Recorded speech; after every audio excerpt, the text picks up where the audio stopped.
Good afternoon, Professor Mahajan. Ma'am, you're on mute. Yeah. Yes, on mute.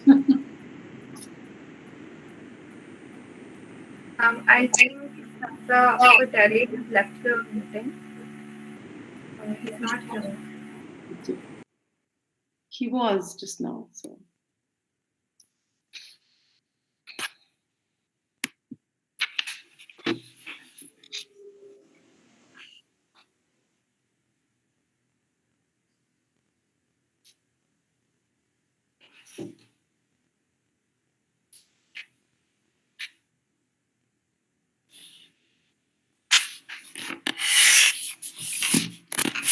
Hello, Anita. So good to see you.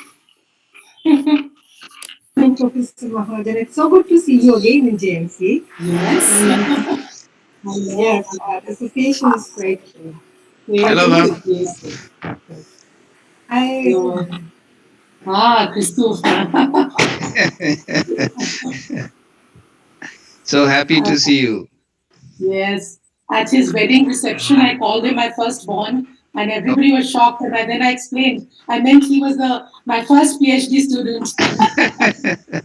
Yeah. Good afternoon, ma'am. It's Tanu this side. Oh, hello, Tanu. Hello, ma'am. How are you? I'm good. Thank you. Oh, there's so many of you. Wow.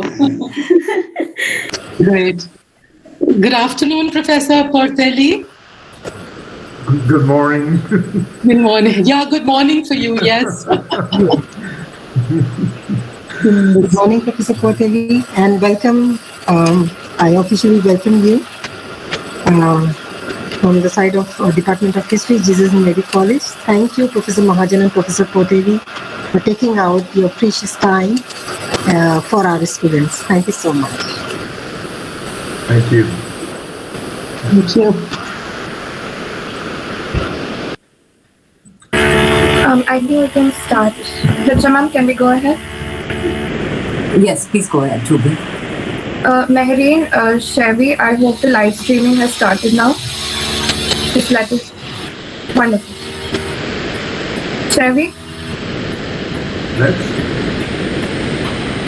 May I request to please record the session? Please record the session. All right. This is very important for all of us. Please record.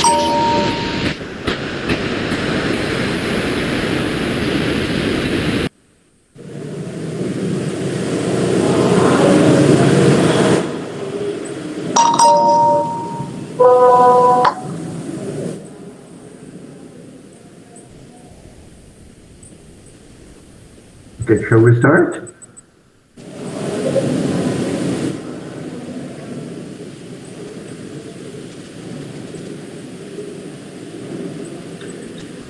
We'll be starting with the recording soon. Meanwhile, I think we can go ahead and start now.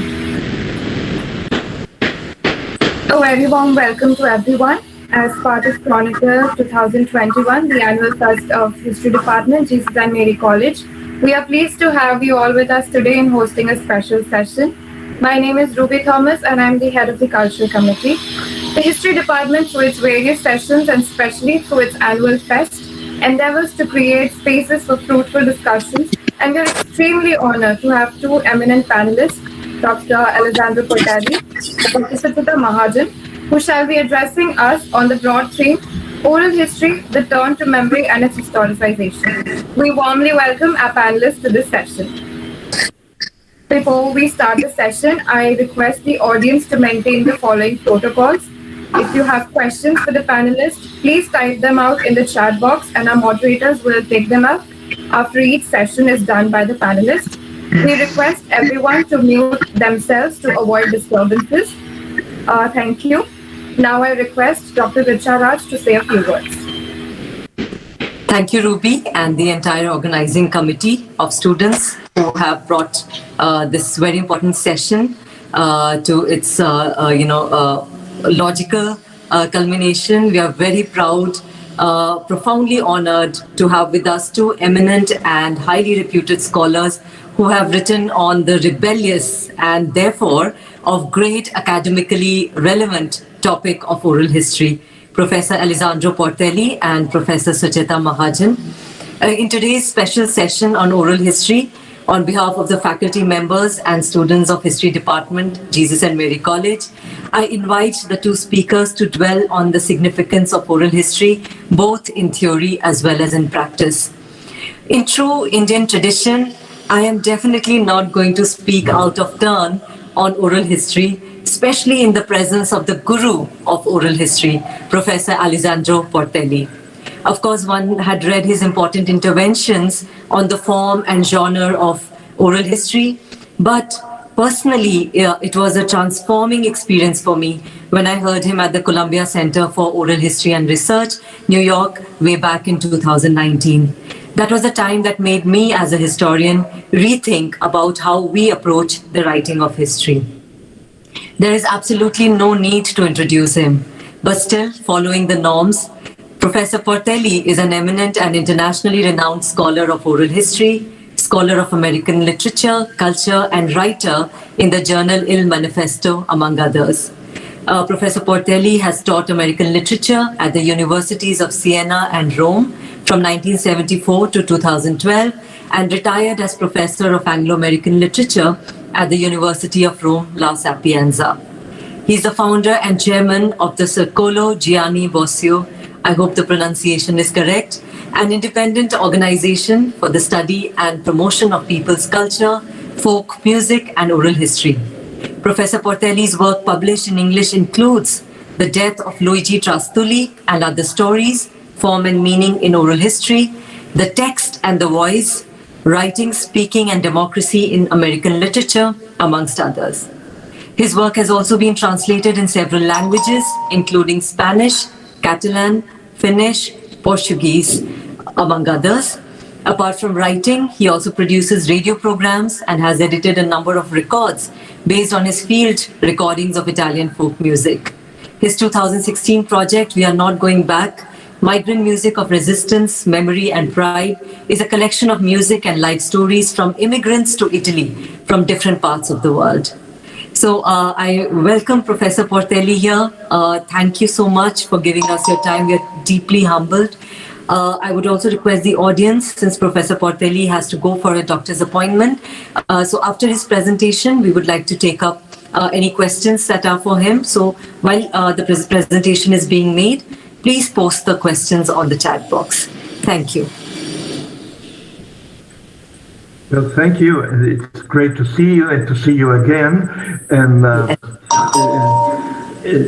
the pleasure and honor is all mine. And the only regret is I wish we could have done this in person, but Yes, you never that's can tell. We have a future ahead of us. absolutely. Absolutely. Could you also please hold your mic closer so that it's or maybe the volume a bit high? Okay. What I would like to do today is talk a little bit about the material with which we work. That is the word, the voice, and I will use as my map, as my guide, a poem by Emily Dickinson, the great American poet. As always, Emily Dickinson's poetry is deceptively simple and actually very, very complicated and stratified. So this is what this little poem says. A word is dead when it is said, some say. I say it just begins to live that day. The poem hinges on the two middle verses. Some say, I say, on the relationship between common sense, they say, and the poetic, creative imagination of the individual. And let us start, however, with the common sense level. What is she saying? What do they say?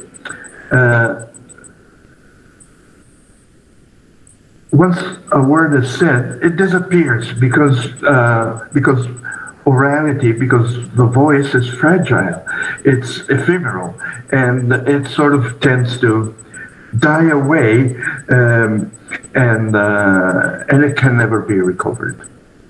So what can we, in terms of common sense, what can we do to prevent this death of the word?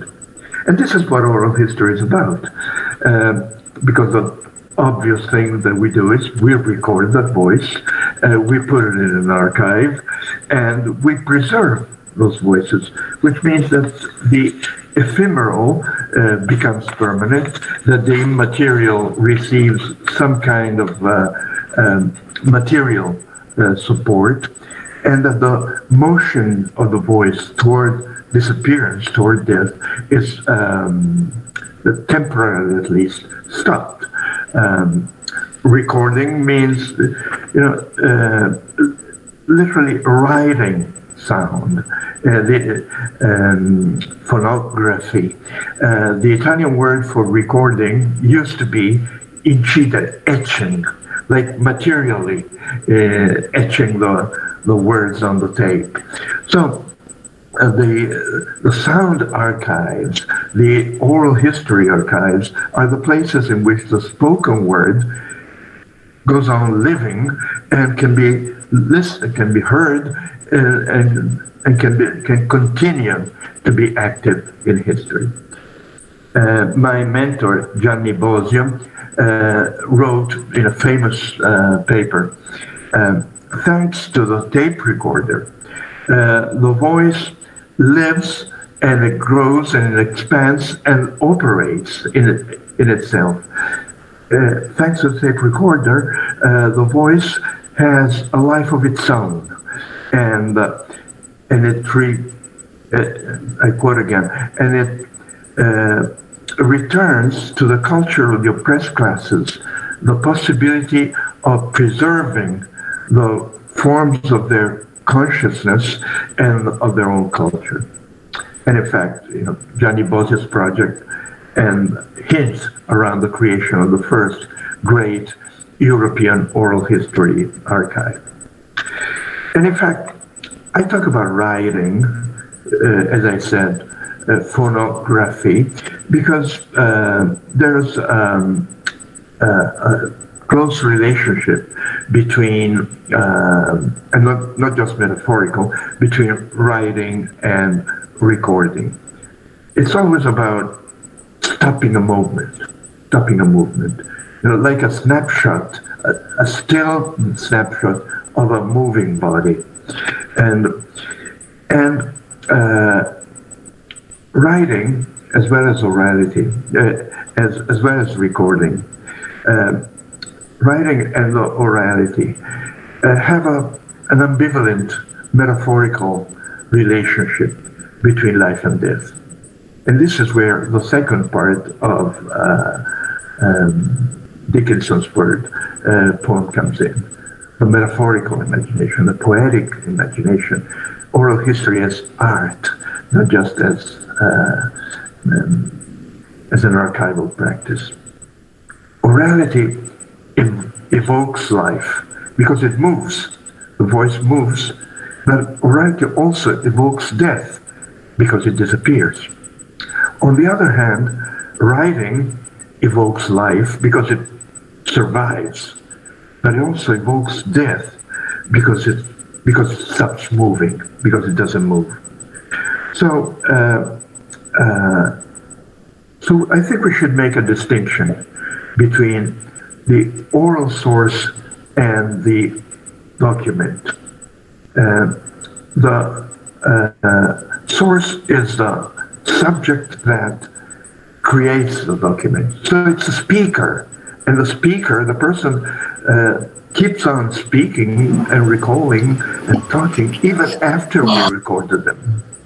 So, on the other hand, the document is a trace of one encounter, and fortunately, it stays so that we can read it, listen to it over and over again, interpret it, analyzing it in a thousand ways.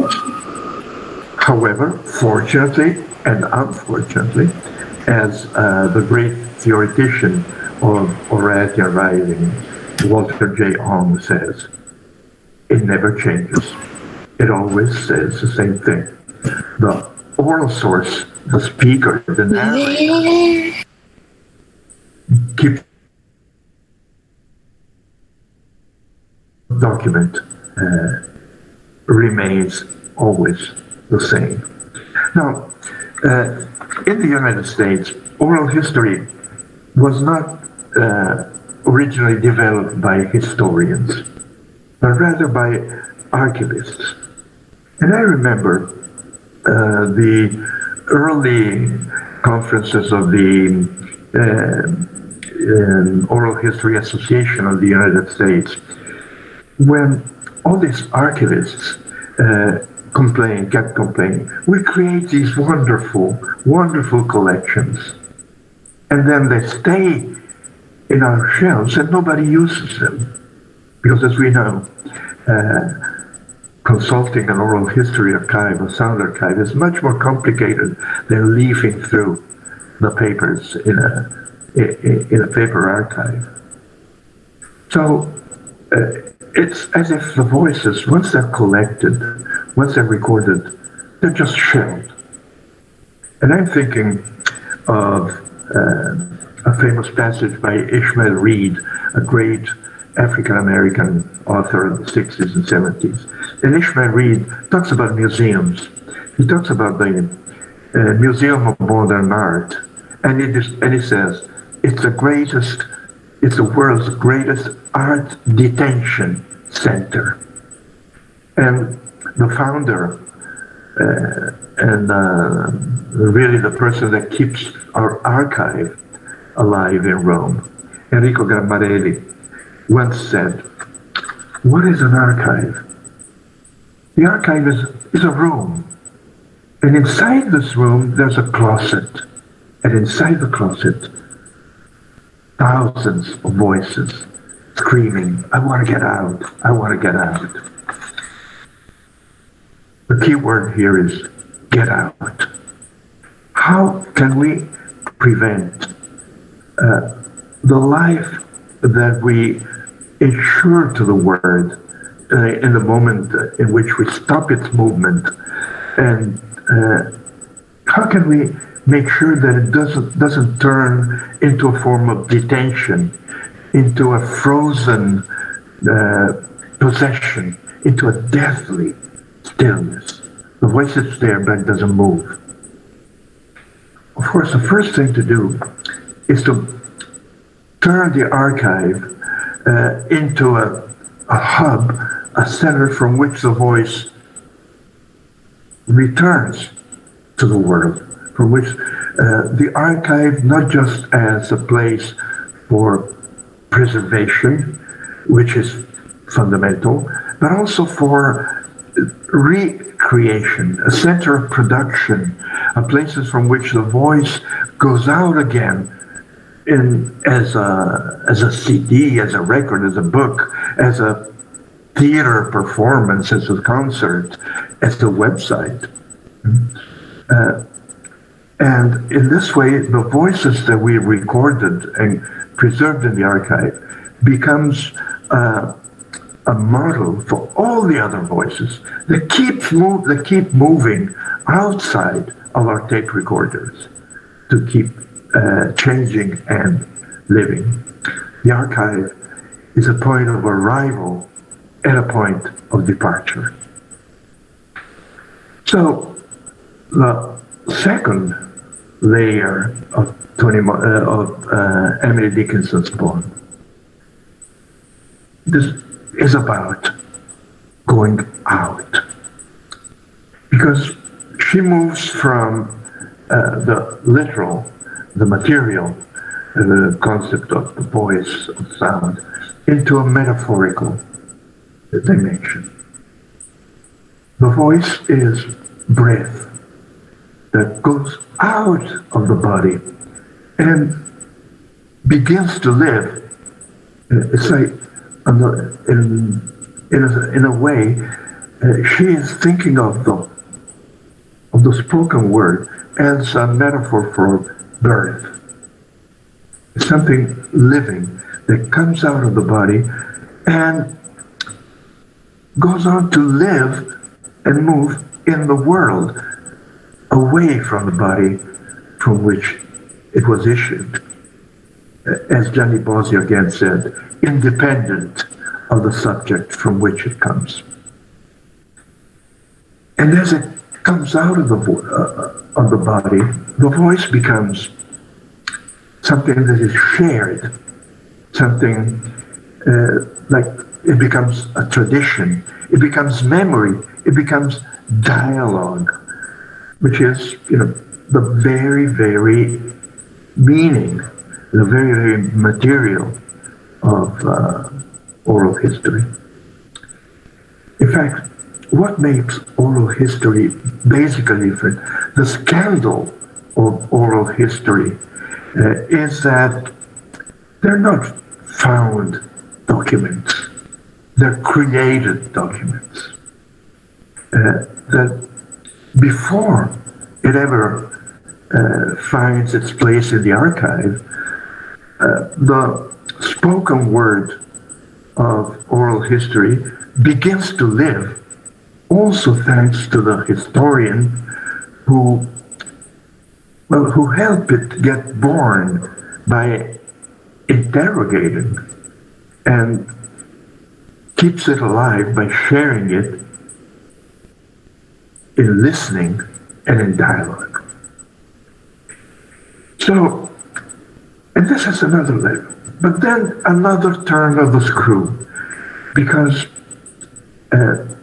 if we think of the voice as something immaterial that leaves the body, then for Emily Dickinson, the life of the voice begins not at birth, but at death. That is when the voice sheds its material support and begins to live forever, unsuppressible as spirit. That is, in our case, as the meaning, the sense, the reason for what we do. I remember 10 years ago, the international conference of the International Oral History Association in Prague. The final panel asked a crucial question. Is oral history losing its radical potential? I would translate it in Dickinson's terms. Is the spirit of oral history dead? Because there's another way of murdering the word. When we do the precious work, the absolutely desirable work of making it permanent, the danger is that we sort of freeze its spirit, its motion in rules, boundaries, prescriptive paths that are not in the spirit with which we began.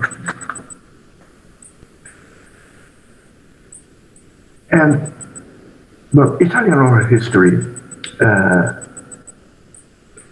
began in two separate but somehow related and distinct but inseparable traditions. On the one hand, the academic tradition, the universities, Luisa Passerini. Luisa Passerini is one of them. She is a real guru of oral history, and in 1978 she published the first Italian collection of the oral history essays from the English-speaking world, 1978. And on the other hand, the militant, the activist tradition. Gianni Bosio, Cesare Bermani, who published the 1971 essay by Gianni Bosio in praise of the tape recorder, Cesare Bermani, 10 years work on oral sources. But even before then, Rocco Scotellaro, a poet, an organizer, a leader of peasant struggles, who wrote the first collection of oral autobiographies of Southern peasants, 1950s. Now, these two traditions are distinct but not separate. I mean, I personally belong to both. I was a professor all my life, but my oral history work has nothing to do with my, well, not technically at least, with my teaching of American literature. As you can see, it does, because I'm talking about Emily Dickinson. But and the same applies to Luisa Basserini. Luisa worked had a distinct academic career, but she was also a feminist activist and an anti-colonial activist. So these two traditions kept talking to each other.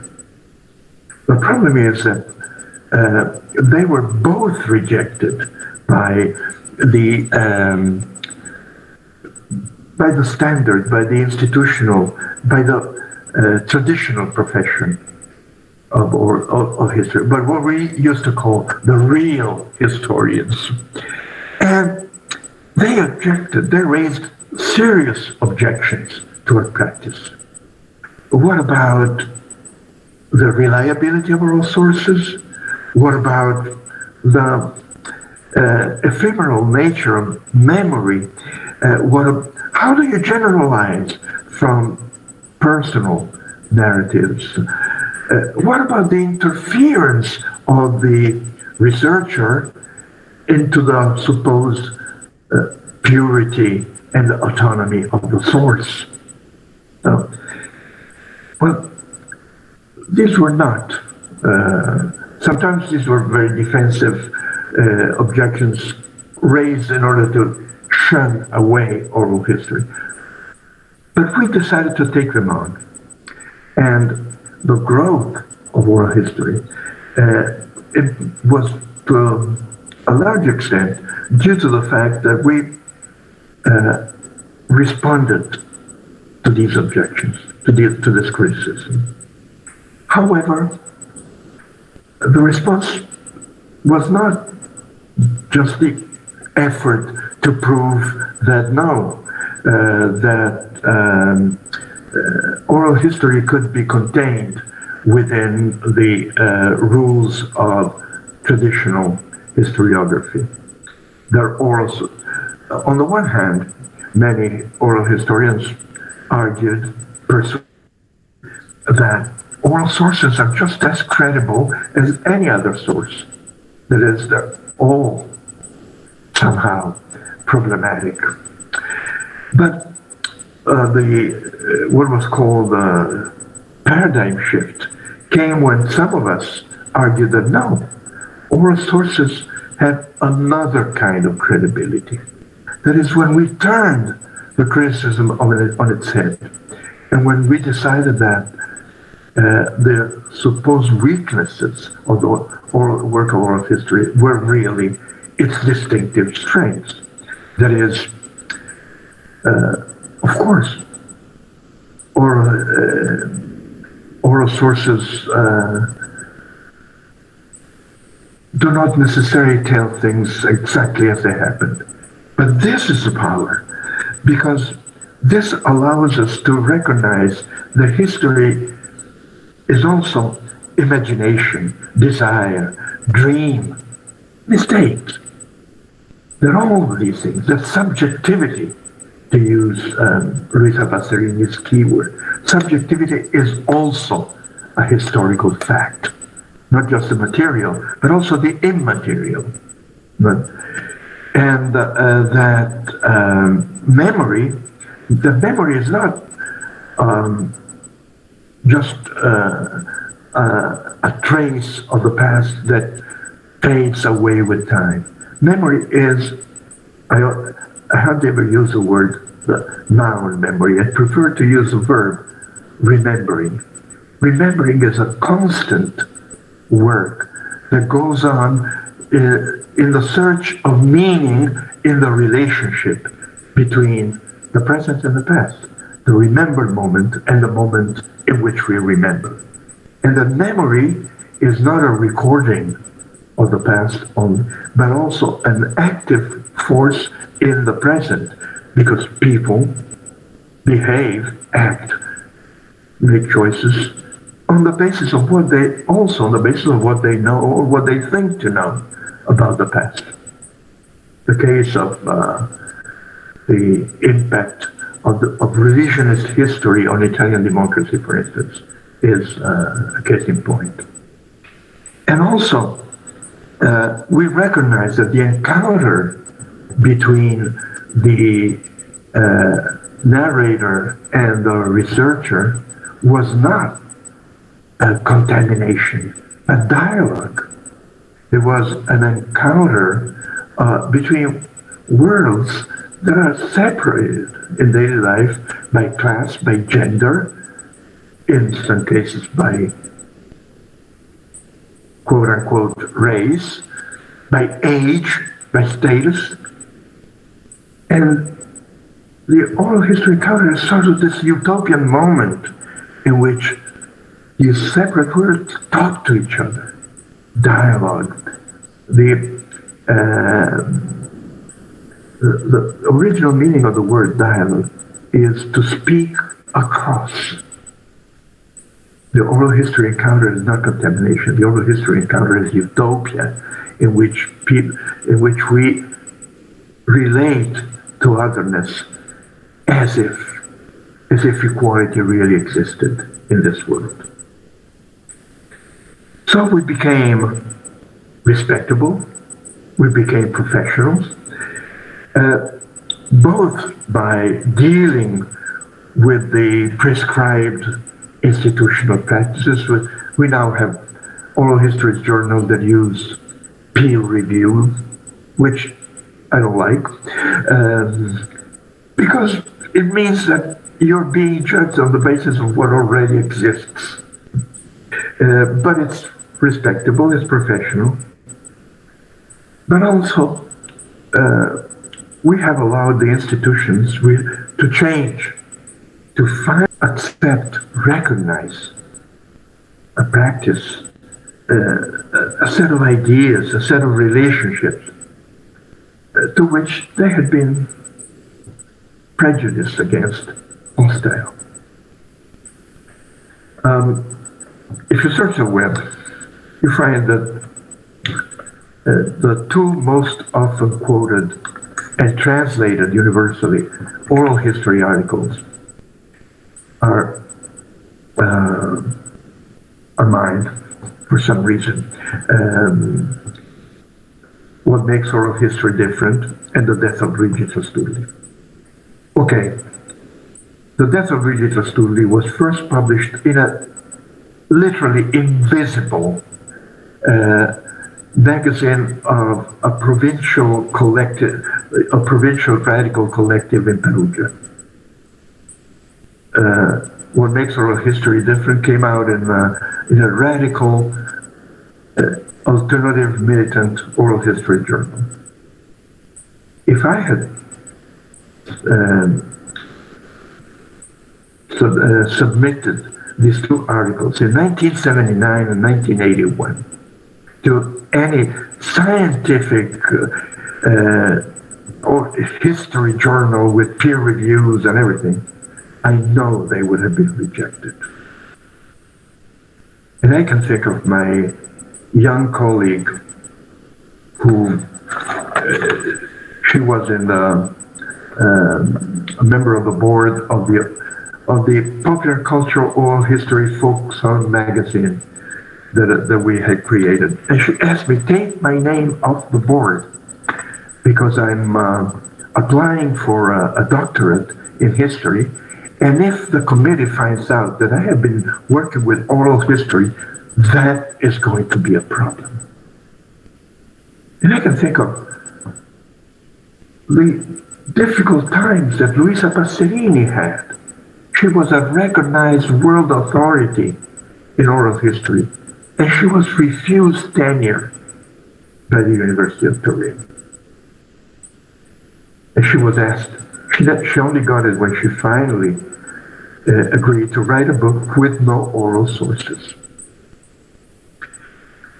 And Gianni Bosio, Cesare Bermani, Danilo Montaldi, they were all rejected and outside of the established realm of history.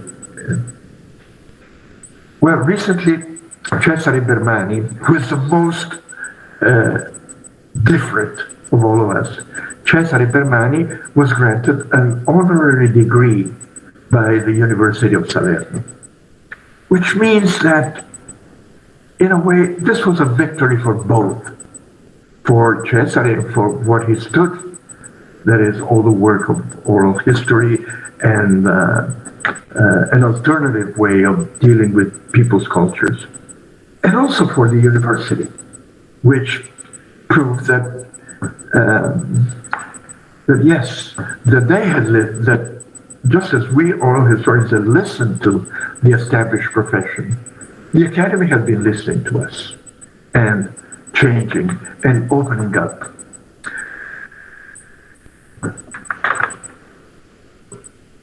So, for all those reasons, I think that as we move on toward more established practices, yesterday I was at a meeting at the National, at the State Archives Institution on a vademecum, a manual of the good practices in oral sources. And it was a great occasion. But I was somehow concerned that as we developed a method, as we developed procedures, we tend to think of oral history more as a technique than as a spirit.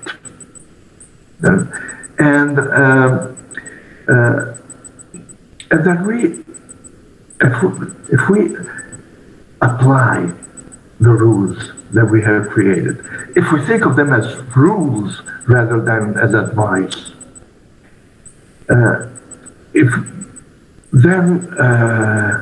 then we're killing the spirit, then the voice is dead. So I think we should think of in terms of maps which can guide our steps, but which we can also transgress, that is, go beyond. Because if we don't transgress, if we don't go beyond, then we will always find out what we already know. And if we don't take chances, we never change. And in fact, oral history,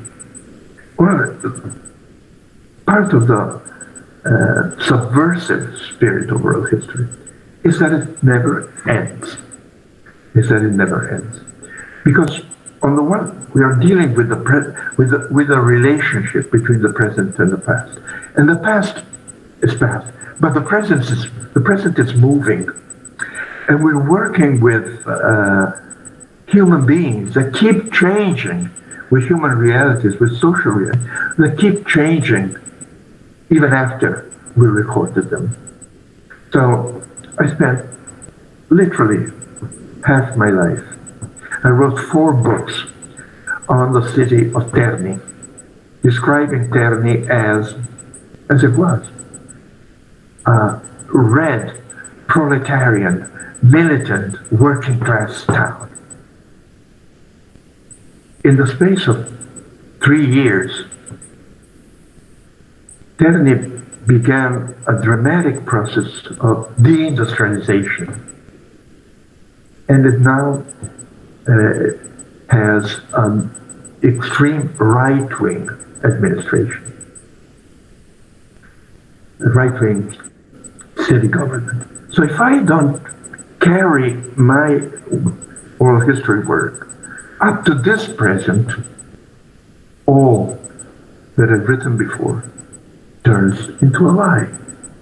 You read my books, Terni is this great proletarian, radical, communist stronghold.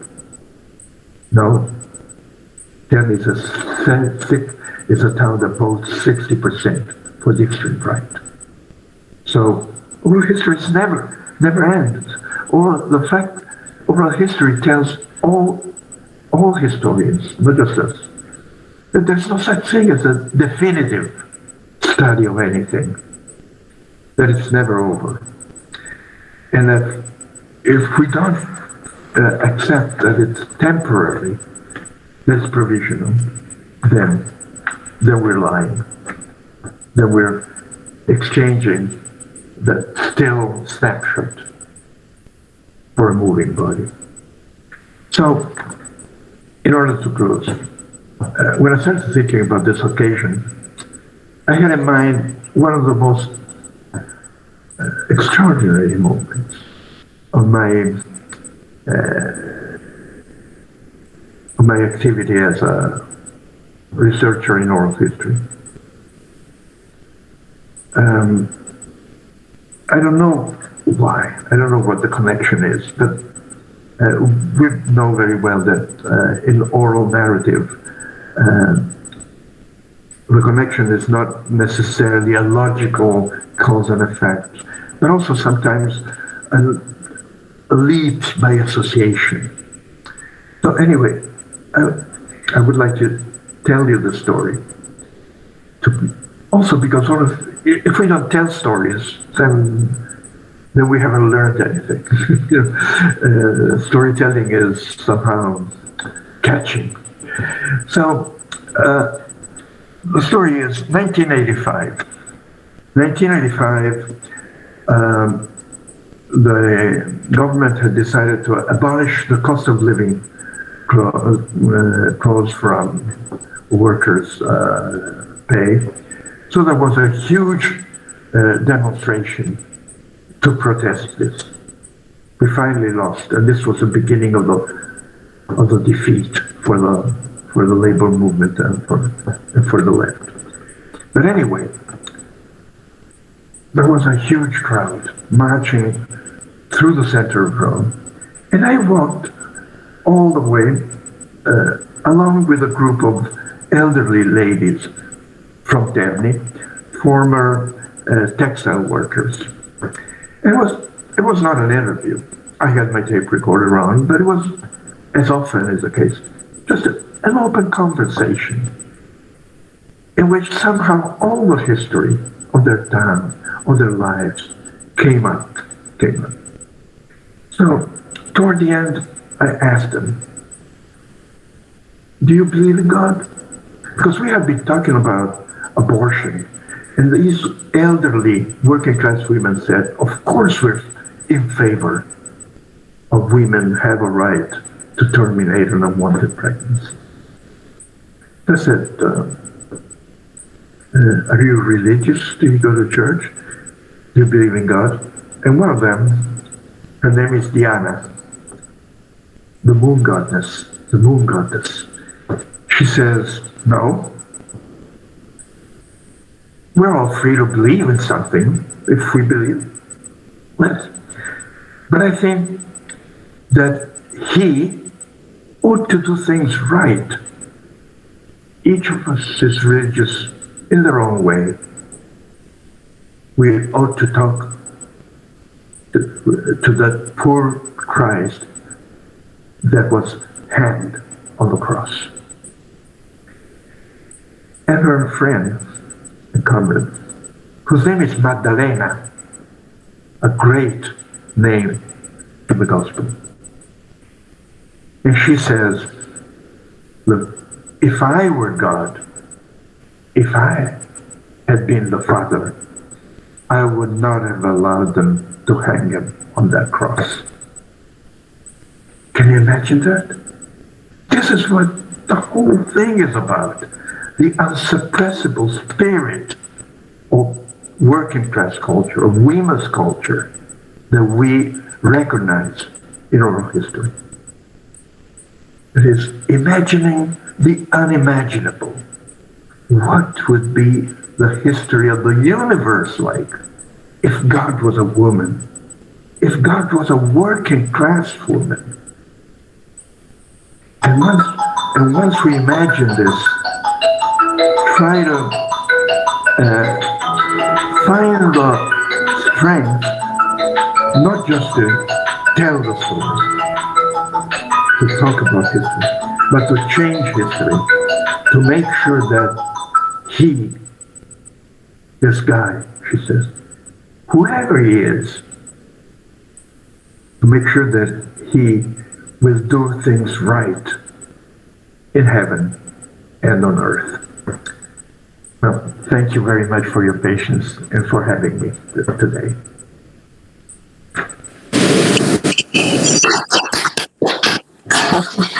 Truly deserving a big clap and a round of applause for you, Professor Portelli. Can we all just clap for you? And, it is wonderful, wonderful really listening to you. I have no words to,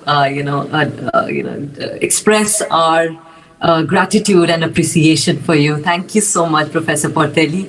I would now request the Students Organizing Committee to take on the question and answer session. We would have to make it quick, as we know Professor Portelli has to leave. So please ask questions. I know there would be quite a lot of them. Ruby, could you please take on now? Good afternoon, everyone. Sorry for the disturbance earlier. So, first question for the Professor Portelli. How can a researcher who is using records of oral history as a secondary source of analyzing the work of another oral history and be cautious so that the least of an error can creep in the research? Historians from different schools of thought tend to bring their ideology in the interpretation as well. In that case, how can one be cautious? We would like to hear your thoughts on this, sir. Okay. I'm not sure that I heard you well because the voice came and went. So if I understand the question correctly, there are different ways of approaching this work, and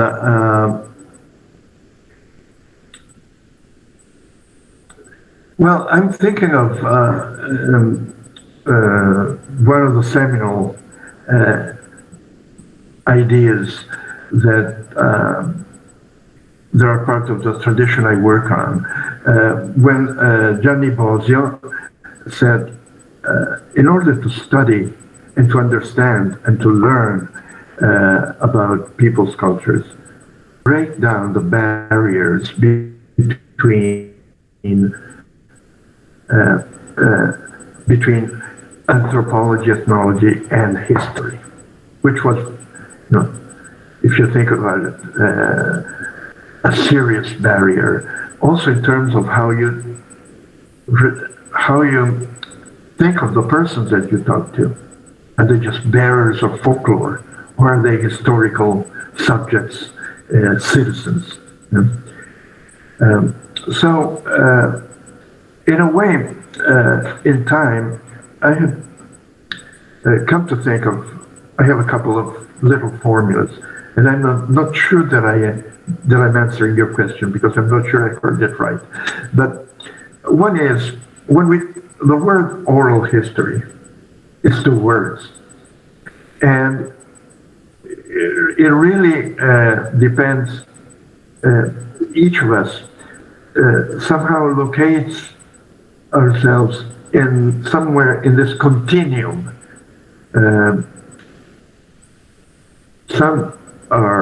There's a way of thinking oral history as a branch of history. And there's a way of thinking of oral history as a branch of literature, as I do, that is are you? Do we stress the history or do we stress the oral? And this is an option for each of us. So, on the one hand, you have my approach, which, as you probably heard today, is all on the oral side. And then you have an equally significant approach, which is all on the history. And we all move back and forth. And the other little formula that I have in mind is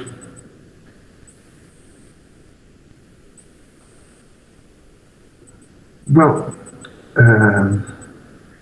I got caught into the web of oral history because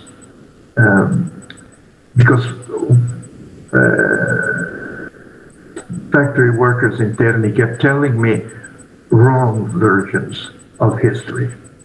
Kept making mistakes and my thought had always been, had I been a real historian, I would have said, see, they're talking about this man that was killed in 49 and they keep saying that he was killed in 53. You can't believe oral sources. But I came from literature.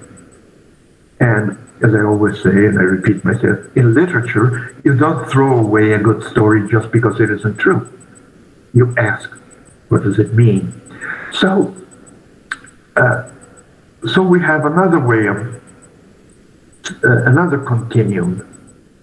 On the one hand, history. What happened? On the other hand, anthropology. What are the mental constructs? What happened? 49. What are the mental constructs? What is it? 1953. And as oral historians, we move in the no man's land between what happened and what is on people's minds. You know, our task is to make the connection. Why did this event generate these beliefs and these stories?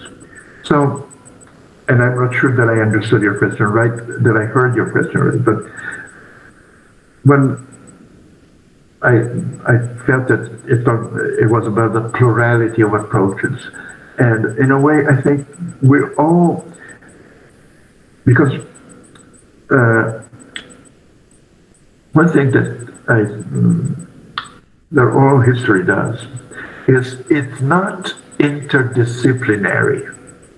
That is, you don't do oral history by taking an anthropologist, a historian, an ethnologist, a linguist, and you make a team. That's great, and it's interdisciplinary. Oral history is non-disciplinary. That is, you have a toolbox in which you have the tools of all these disciplines, and you use the ones that come in handy for each specific problem. I'm not a historian.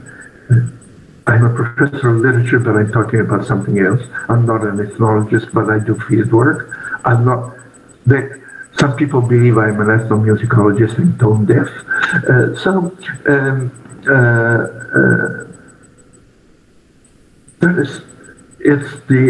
I think the fact that just as human beings cannot be contained in one discipline, oral history cannot be contained.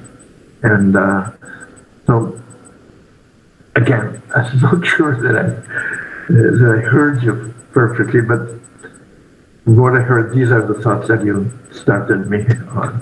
Thank you. So we have one more question. Why, in the case of Italy, a construction of a unified memory has resulted in a deep split within both public and personal memories? Is the alteration of historical truth justified? Well,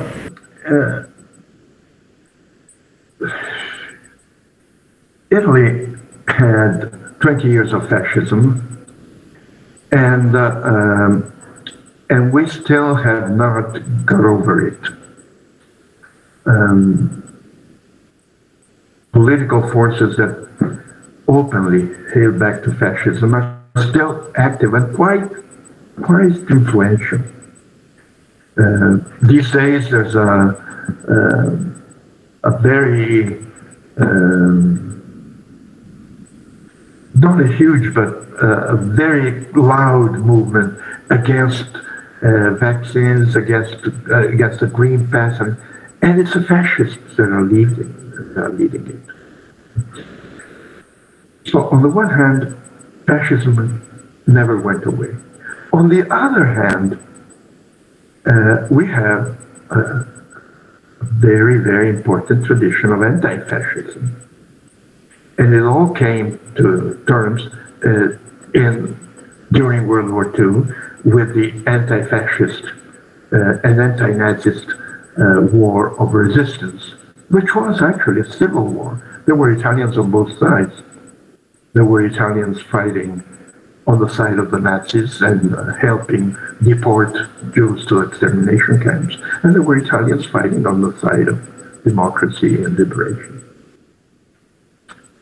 And in the middle, there was a power that never accepted the distinction, which was the Catholic Church. The Catholic Church always claimed that they were above the fray, which means that they never recognized anti-fascism as the seed of our democracy, which technically it was, because the Italian Constitution was based on the Italian Democratic Constitution of 1948 was based on the values and meaning and the experience of the resistance, of the anti-fascist resistance, which also was fought by many Catholics, even priests were in the resistance. So, but not the hierarchy. So we have this anti-fascist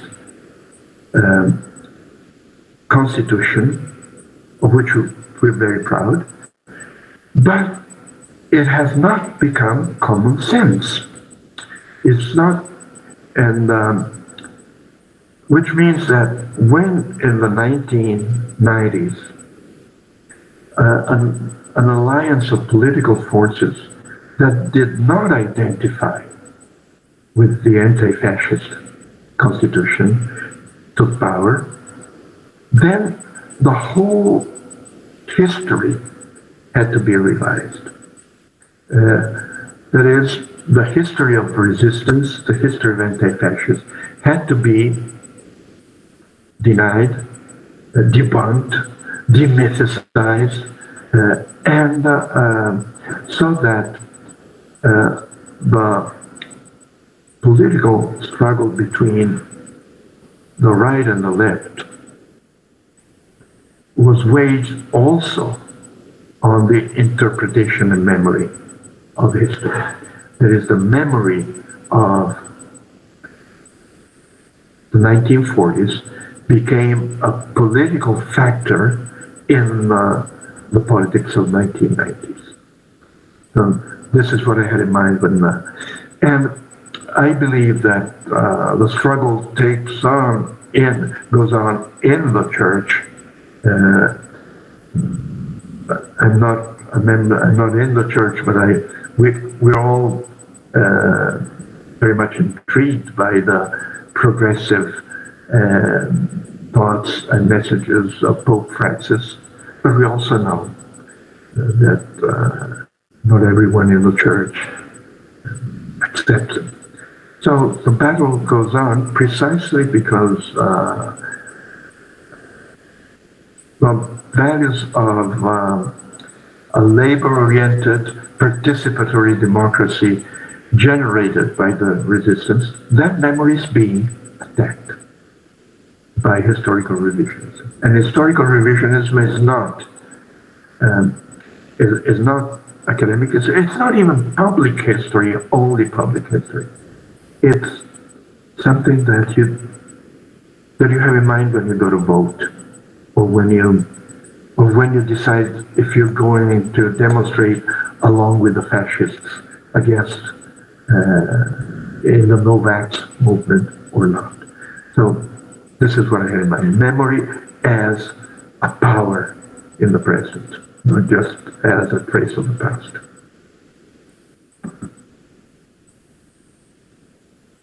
So the last question. So you have, may I go ahead? Yes? Okay.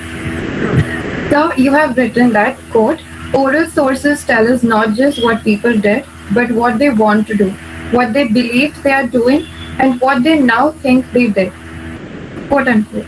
It can be reasonably argued then that oral sources are available to capture the various layers of human psyche and shed light on human nature itself better than other sources. So, do you agree with this statement? Do you believe that it is this aspect of oral history which makes it distinctive and indispensable tool for historians? Well, by and large, yes. The work of Luisa Passerini on subjectivity and the work of many of us on narrative is about this. That is, the way we have access to immaterial levels of history. And of course, this is not, it's never a matter of yes or no. This is not something that you only do with oral history. There are literature, something else, art, but also there's a written record. That there are diaries, letters of working class people that also express, that also include elements of subjectivity. So it's a matter of not yes or no, but more or less. And basically, oral history is more about subjectivity than other approaches. The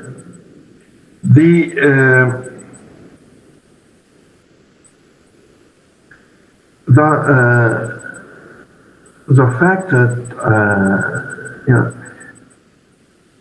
you only document the material actions of people, but also what these actions in the past mean to them today is another distinctive element. Because one of the objections that was raised toward oral history was, well, oral history is not coeval. Most of the documentation we find in the archive is coeval to the events. So it's supposed to be more accurate. Oral history, of course, has the mediation of memory, and therefore it's less credible. We objected in two ways. On the one hand, not all the material that you find in the archives is coeval. Also, sometimes at the moment in which things are happening, you don't understand what they mean.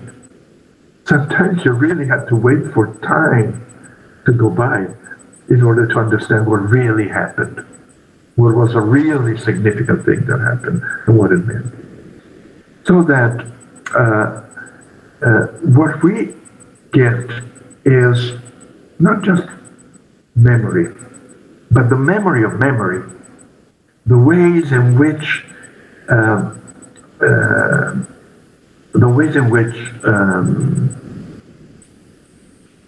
event has been remembered differently through time. I'll tell you a little story before it goes, because you always have to.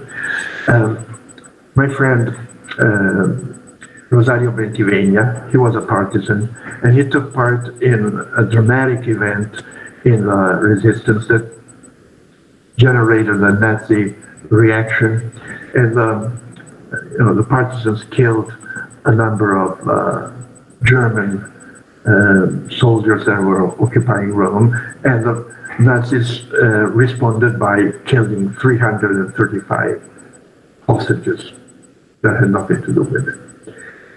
There's been a false myth going on that if the partisans that attacked the Germans had turned themselves in, then the Germans would not have proceeded to the reprisal. This is a false myth. However, Rosario, who's the person that lit the fuse for the explosion, was asked this question all his life. But, okay, you were never asked to turn yourself in. But if they had asked you, what would you have done? So you see, the question, this is nothing to do with history. This is even a hypothetical. What would you have done if they had asked you? And in 1949, in court, he said, it was still the heroic attitude of the freedom fighter. Of course, I would have turned myself in to save all these innocents because I was fighting for Italy. So, 1960, he is interviewed by a brilliant journalist, asked him, and he says, of course I would not have turned myself in because the orders that we had were, don't turn yourself in. Because if you turn yourself in, they torture and you cause the whole thing to collapse. When I talked to him, 1999, first time, he says, of course we would have shown up with our guns and bombs and grenades, and we would have taken along as many as we could before they killed us. Another heroic act. So three different narratives, three different ways of answering the same question. What is the meaning of this? The meaning is that all his life he has been debating with himself what he would have done if something that never happened had happened, and how he would have related to it. And this is as material as the fuse that he lit that day. So, yeah, this is what I have in mind when I think, when I said people tell you what they did and what they thought they did and what they think they thought as they did it. And it keeps changing. So the fact that there's a distance between the event and the story allows us to include all the history between them in our reading of the narrative.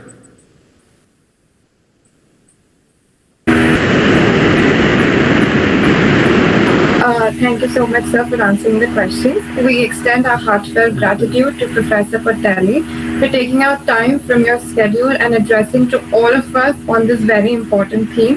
Thank you so much, sir, and we really look forward to hosting more sessions with you in the future. Thank you so much. And I look forward to the next presentation that I hope I will be able to hear in full. Yes, absolutely, Professor Portelli. Thank you so much.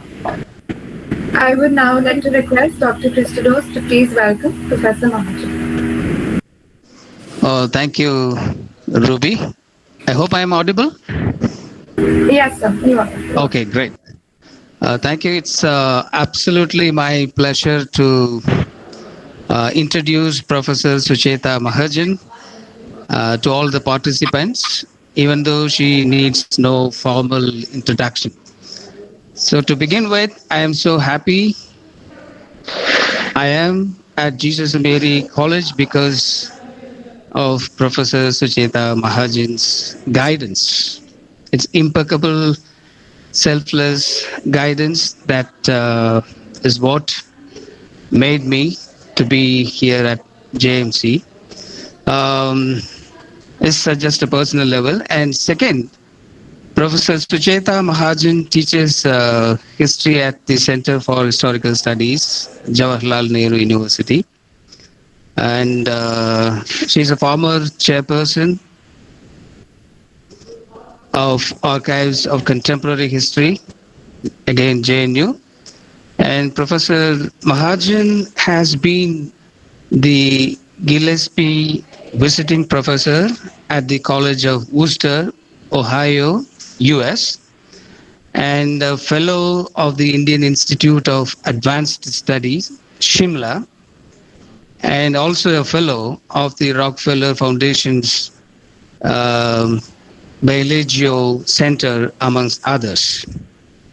And her research interests include modern and contemporary Indian history, with a focus on colonialism, nationalism, and communalism, decolonization in a comparative framework, and the oral history of independence and partition.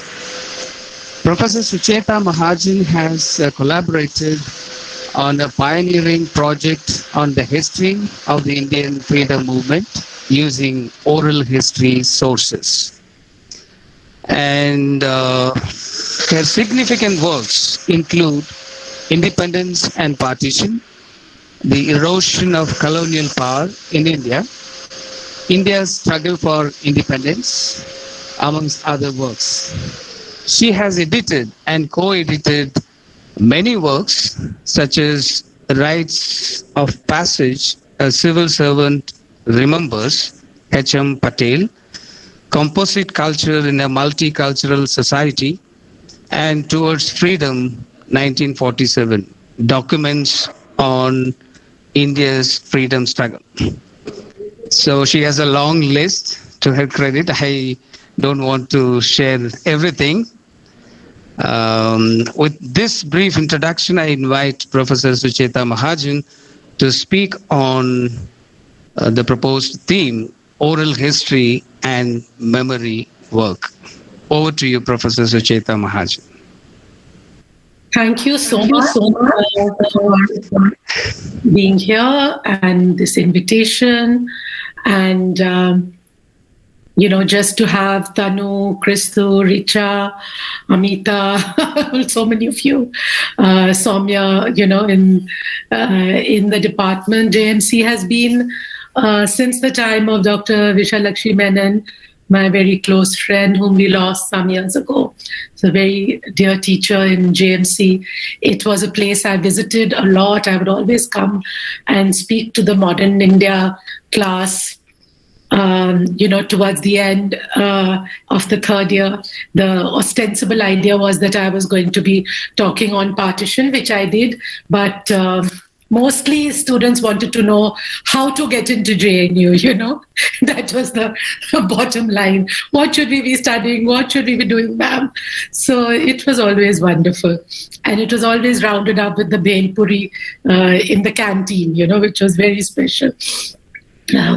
Okay, so, to speak after Professor Portelli, the accepted sort of guru in this field is very difficult. The only saving grace is that I'm going to talk about something very different. That is, I am raising theoretical and methodological issues to do with memory work and reliability of oral history, some of the issues that he raised.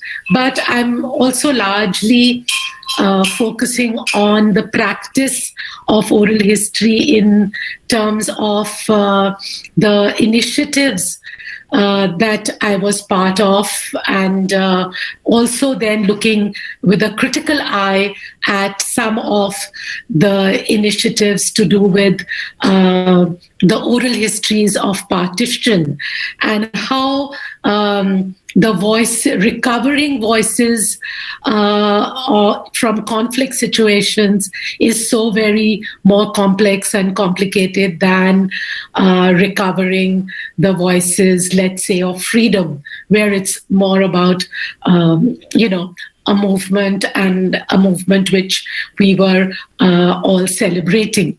Now, let me just check with Richa whether you are going to present the Yes, ma'am. Yes, ma'am. Then, okay. Should we do it now? Yeah, great. Yeah. Okay. It will be shared in a minute. Yeah, that's fine. And will I be able to move it? I should be able to. Yeah, I think so. Ma'am, it will be shared from here. So you could just tell us when we have to turn the slide. Oh, you will have to do that. Okay. If you want to do, then you'll have to share your screen. I see. Okay. Whichever way, I can try both. Let me see. It's open. Mine is open, and now I'm supposed to, once it's open, I'm supposed to go into present. Let me just try once. Then do your entire screen or a window?